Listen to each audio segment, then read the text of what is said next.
Alone week. Home Alone week. That's right, looking at all the Home Alone films, because why not? It's Christmas. It's a time for doing a little bit extra.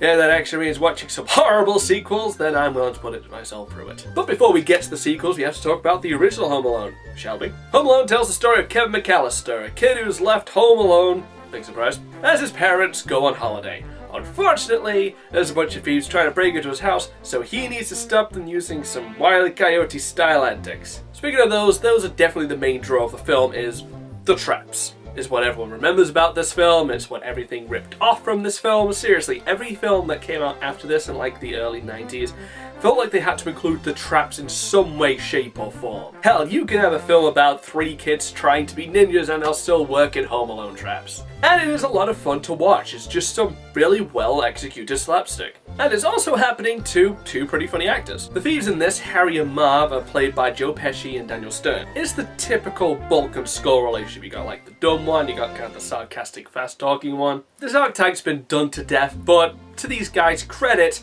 this is one of the first films to actually perfect it. It's got some funny lines, and they actually do have some pretty funny chemistry and back and forth moments as well. When you think of the bumbling thieves, you think of these 2.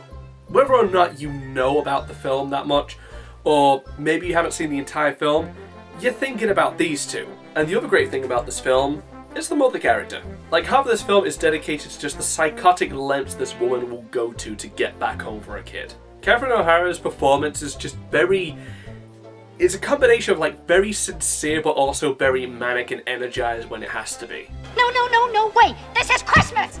The season of perpetual hope! If it costs me everything I own, if I have to sell my soul to the devil himself, I am going to get home to my son.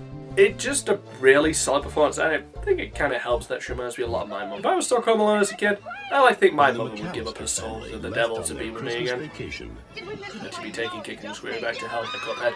Don't deal with the devil, kids. But the ultimate core, which really does make this film, is the heart of it all. It's just a very warm feeling watching this, as Kevin kind of learns this lesson to appreciate the family that he's neglected. He said some things that he didn't mean, and now he regrets it, and it is just a very nice climax to the film, and there's a lot of nice scenes in between as he wants to get back together with his family. Ultimately, it's the glue that holds everything together, and it wouldn't be nearly the classic it was if it wasn't for that very strong and genuine warm heartful feeling. What do I think about our lead, Kevin McAllister, played by Macaulay Culkin?